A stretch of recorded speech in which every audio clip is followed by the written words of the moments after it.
Hello, my name is Ben Bridwell from Band of Horses, and you're watching Toasted.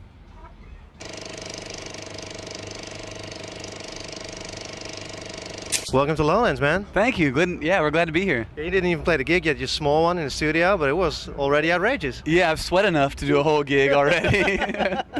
Yeah, I feel like now it's time to relax. No, not really. We have to play in a few hours, I think. Yeah, you looking forward? Oh, yeah, absolutely. We did a Pukkel Pop yesterday. I saw that. That was fantastic, man. Great time, man. We had a great time. So hopefully we can keep the ball rolling and get some of that energy back for today. I saw snippets of your gig on Puckle Pop yesterday. You have this fantastic backdrop with all the scenery. Oh, fantastic, man. Yeah, actually the stuff like Christopher, who does our photography and stuff, he's running the projectors as well. So we kind of he brings these images to life now during our performances. So it's nice. We get like the visual aspect with hopefully some delicious music. Where is that shot? I mean, it's not all from Laredo, right?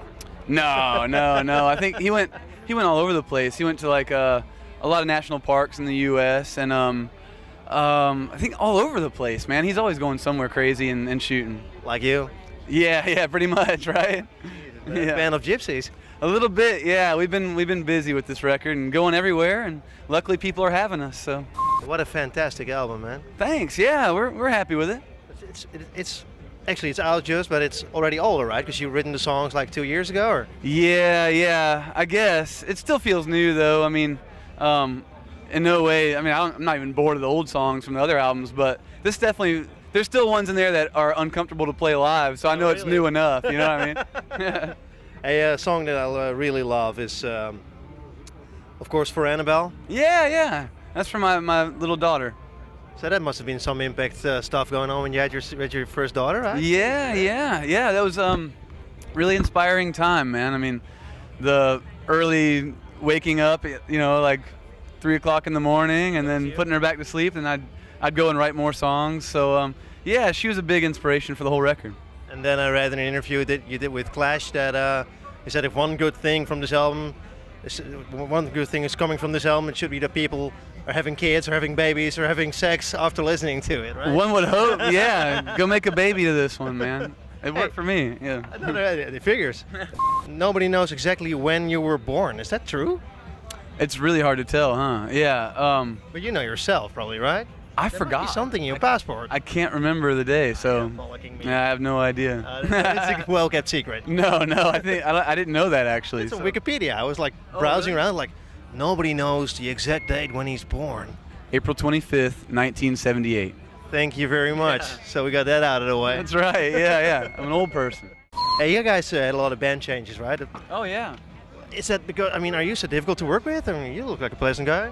I can be very difficult, yeah. No. I mean, I'm sure anybody is. Everyone has their moments, but it wasn't so much that. It was certain people maybe didn't want to go the long haul of touring as much as we do. Some people didn't fit musically. Some people didn't fit personality-wise. I mean, it ran the gamut. I mean, we had ex-members before the first album came out. So it's just been,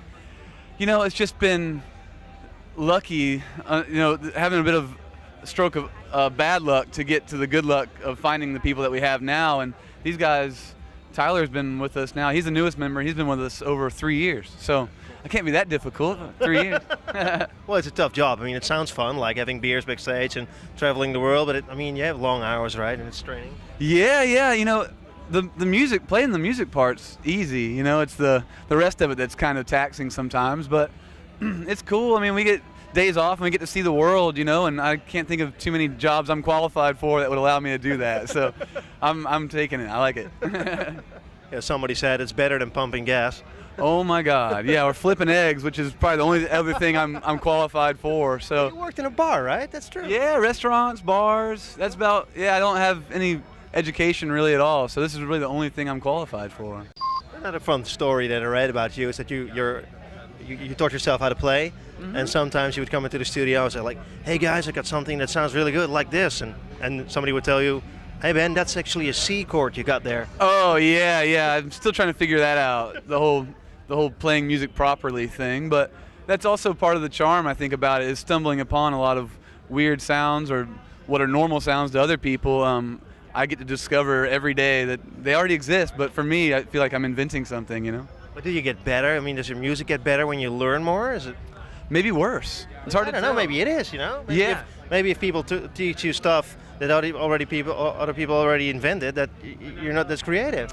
Exactly. Yeah, I've actually been trying to write a lot of stuff going back to the old way of detuning the guitars and having no idea where to put my hands, or where to put any sort of shapes for chords, and just try to stumble upon stuff to try to kind of recapture what it is. I guess following the breadcrumbs back to where I started. You actually did that, so that's not a joke. You detuned the guitars and started playing, looking for sounds.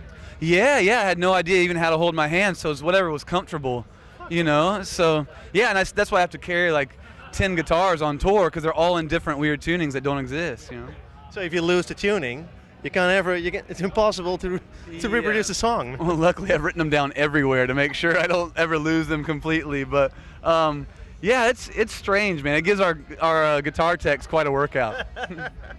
Hey, back to the album. What a beautiful artwork. We already talked about that. A song that I really like, Laredo also. Yeah. Why write a song like that about Laredo? I don't know. I have no idea. Kind of like playing guitar. It's like whatever. Sometimes things just tap me on the shoulder and ask to be written, and that was one of those ones where I wasn't trying to really write a song about a specific anything, and I don't really think there is any specific anything in that song. It's all kind of inside jokes and crappy lyrics as usual. It's always like, if you're a fan of your music and you really like the stuff, you really live into the lyrics, to find out that it's all a joke, actually. Oh yeah, I think maybe some people have really deep feelings about that song, man. I know, it's strange, man. Like I was listening to the Beatles today on the ride over here. I was listening to "It's All Too Much." You know that song, where it's like all the world is birthday cake. You gotta wonder if George Martin was in there, like, I mean, everything seems like sometimes you like.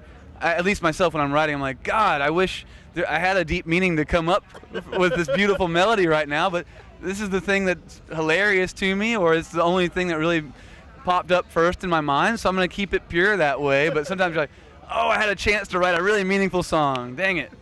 Next time. Probably not. Better luck next time. Hey, you met the boss. How was that? So cool, man. Yeah? So cool. Yeah, kind of scary at first, because he came up and was watching us on the stage, and we had just finished our set, and it was a festival set in America, and one of our management team was like, I think you guys need to get back out there and play a couple more, because the boss is watching. We're like, yeah, you're probably right. But we didn't have any old songs to play. We had to play new songs that hadn't come out yet. So it was all just for him, basically. I don't know if he enjoyed it, but he sure was nice to us. So that's cool. Did you ever meet Willie Nelson, actually? Yeah, we got to play in Maui with Willie Nelson and go to his house, go to a poker game. No way. It was mind-blowing. I still barely believe it actually happened. How good is he at poker? Amazingly good, probably. He just hides behind the grin. Yeah, it seems like he was doing pretty good, man. Because but all left without clothes. They all had stacks of like hundreds, man. We were like, we'll just hang out and watch. I don't think we're gonna let Willie take our money like that. Hey, talking about money, you're very self-made, right? You did every buck yourself. You started your own record label. You created all your own songs. You taught yourself how to play. I mean, you're very do-it-yourself. Well, yeah, I didn't really have any other option. And honestly, I was in this band playing drums, and it broke up. The band broke up, and I needed to do something. So I also kind of figured if I can complain about other songs on the radio, then I should I should at least, try it myself before I can, throw a stone or, call the kettle black. So, yeah, I just figured I had to do something. So here I am. But it must have been really tough. I mean, trying to make a living with no money, and Jesus, man. Well, man, I've done that my whole life. So I don't know. I'm kind of used to that more than anything. This is getting used. This is tough to get used to here. Is it also a magic feeling? Know where to go? Yeah, no, it's just the best dream every day, Fantastic album.